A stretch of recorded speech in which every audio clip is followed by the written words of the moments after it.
Hi, everyone. My name is Dan Altano. You might know that I'm the Director of Communications here at Hopkins. You may not know that I'm also a stand-up comedian who over the last 10 years has performed all over the country and in Europe in comedy clubs, theaters, and perhaps my proudest accomplishment, Upper Heath. Comedy has given me immense joy. It's my life's passion, except for communications, of course.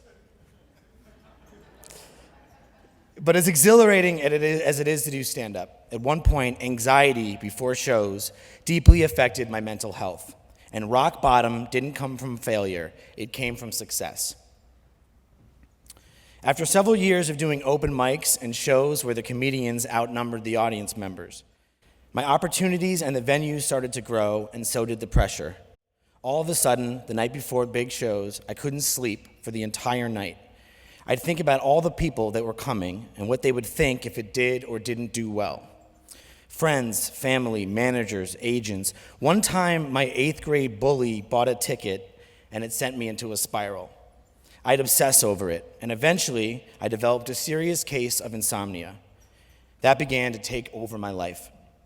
And here's why. I had become addicted to external validation. And that is one heck of a drug. As the pressure of big audiences and big auditions mounted, other people's opinions of me started to have more importance than my opinion of me. And because of that, I had begun to love myself conditionally. I was kind to myself on the condition that I succeeded, as opposed to unconditional love, where I loved myself no matter what.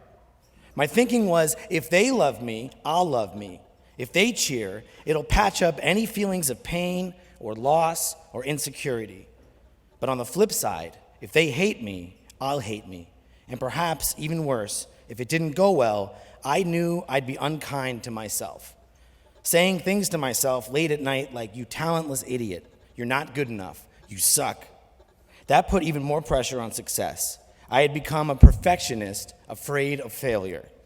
That led to those sleepless nights. And here was the worst of it. On October 29th, 2023, I had signed my first record deal to record my first comedy special, Stand Up Dad. I managed to get 5 hours of sleep the night before, which for me is like a weekend at a spa. I went on stage, did the show, and received a standing ovation. It couldn't have gone better. I was elated. My insecurities all of a sudden went away. I actually said to myself, now I'll be happy forever. You know the phrase, "this too shall pass"? We usually say it when something bad happens, but I quickly learned that it applies to the good stuff too, because my forever happiness lasted about 48 hours. The Monday morning after my big triumph at the comedy show, my wife was rightfully annoyed because I had left a pile of laundry in the hallway again. My son threw a tantrum over the shirt I picked out for him. The cat pooped outside of the litter box. When I arrived at work, I opened an email from an angry alum pointing out a typo in Views magazine. I received a text that I hadn't been accepted into a comedy festival. I was upset, cranky, thinking, hold on, wait, I'm supposed to be happy forever. That's when I realized I had been indulging in what I call magical thinking, the belief that one success will unlock permanent happiness, and one failure will doom me to permanent misery. I think I'd watched too many fairy tale endings in movies where the protagonist waves goodbye and heads off to Happy Town, where nothing will ever go wrong again. You know those movies where the main character, before they ride off to the sunset, they're like, goodbye now, goodbye, goodbye sadness, goodbye anxiety, goodbye shame. But life doesn't work that way. Life keeps lifing. Realizing that no amount of external success or validation could make me permanently happy or solve my own insecurities triggered a serious depression. Life suddenly lost its flavor. Because if your internal foundation is shaky, no amount of applause can hold you up for long. It can be a beautiful Band-Aid, but it isn't a cure. I had some serious work to do. I had to find out how to love myself. That's when I finally decided to go to therapy. In the first session, my therapist asked me to describe myself as an object. I said, I think I'm a twig in the wind. If something went well, the wind blew me towards happiness. If something went wrong, the wind snapped me back the other way. So much swinging that the twig always feels like it's about to break. I told my therapist, I don't want to be a twig in the wind. I want to be a pillar in a tempest, steady and grounded, so external forces don't dictate who I am. So how do you do that? 3 things from therapy helped me start that journey.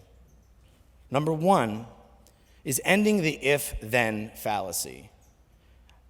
Maybe you've been through this before. Maybe you've experienced this as well.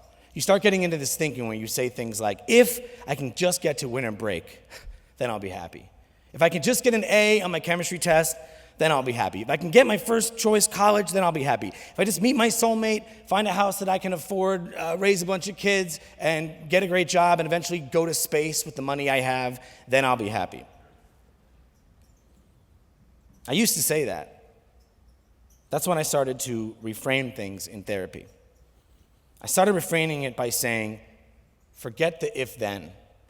I'm okay now because I'm alive and I'm trying.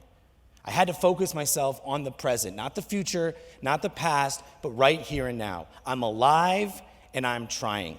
Another easy way to say it is gratefulness, because as long as I'm alive and I'm trying, I have a chance to get better. And whatever happens at that show or on that exam doesn't matter because I'm alive and I'm doing my best. And here's what I learned from that. You are not the outcome. The outcome is the outcome, and you are you. Untying yourself from those outcomes and other people's opinions of you could be the difference between loving yourself conditionally versus unconditionally. What I say to myself now is prepare and let go. Be ready, do your best, and let go. No matter how it goes, I'm alive, I'm trying, and that truly helped me. The next concept I learned in therapy is the concept of the shadow, the part of ourselves where we hide from the world, the insecurities that whisper, you're not good enough. When we have a big moment, let's say an important game, an exam, a first date, we often try to hide our shadow from the world. Maybe they won't notice. Maybe I'll leave my insecurities behind and pretend I've got it all together just for a night. In those moments, we're not ourselves. We're pretending to be someone else. The shadow isn't just hiding from us, we're hiding from our shadow. My shadow, the anxiety, the exhaustion I felt after a sleepless night, felt like this ugly beast lurking behind me. My therapist asked, what if you brought your shadow with you for those big moments? What if you stopped pretending everything was fine and just owned it? That's when I wrote a joke called The Horse Race, where I opened up about my mental health struggles, and something incredible happened. My shadow and other people's shadows connected. Clap if you can sleep or nap whenever you feel like it. You can, and you can't. It's always split by the couple. It is always split by the couple, because there's a person who can fall asleep, right? And then there's a person who lays there all night wondering how the hell that other person can fall asleep. That's me and my wife. My wife has that superpower to just shut it down. It drives me insane. The other night, my wife and I were watching a movie. She's wide awake. She goes, I think I might... And I'm sitting there staring at her, trying to figure it out. I'm like, what do you have, a clear conscience? What are you, a good person? What is wrong with you? And I had an epiphany the other night. I realized there are 2 kinds of people in this world, and we all fit into one category. There's the people that clapped. They hear like classical music in their heads, like Mozart in their heads when they're about to fall asleep. Then there's the people like me and everyone else in here who didn't clap, who hear a guy announcing a horse race in their head when they're trying to fall asleep. My wife's sleeping there like a little angel, like dun dun dun dun dun dun dun. All I hear in my head is, all right, here comes anxiety, here comes anxiety, here comes anxiety. And right behind him, it's deep-seated regret, deep-seated regret. And all the way from the back, look out, it's childhood memories, childhood memories. And they're racing to the finish, and it's 8 a.m., go to work, no!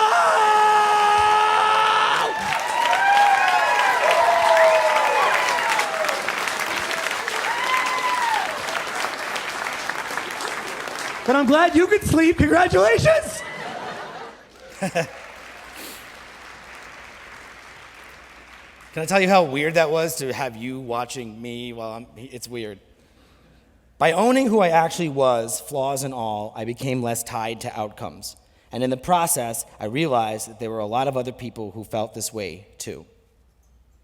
But even if they didn't, even if the joke didn't work, I was being my authentic self. And because I am not the outcome, I now bring my shadow with me and say, come on, buddy, come with me. Let's do it together, flaws and all.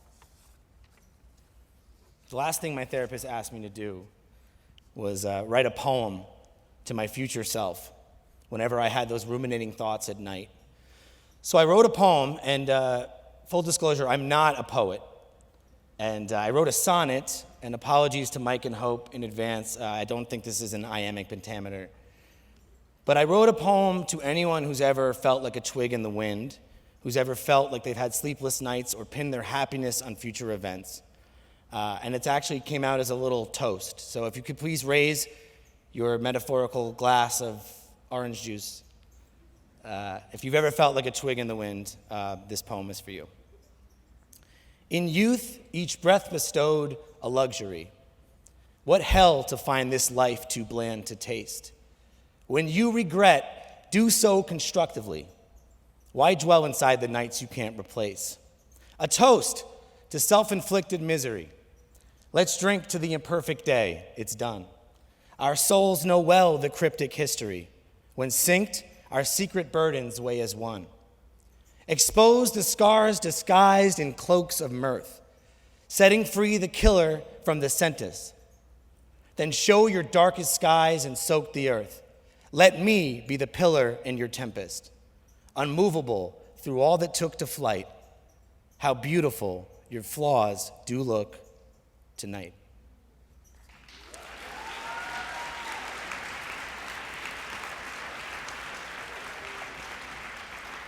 Thank you, and off to class.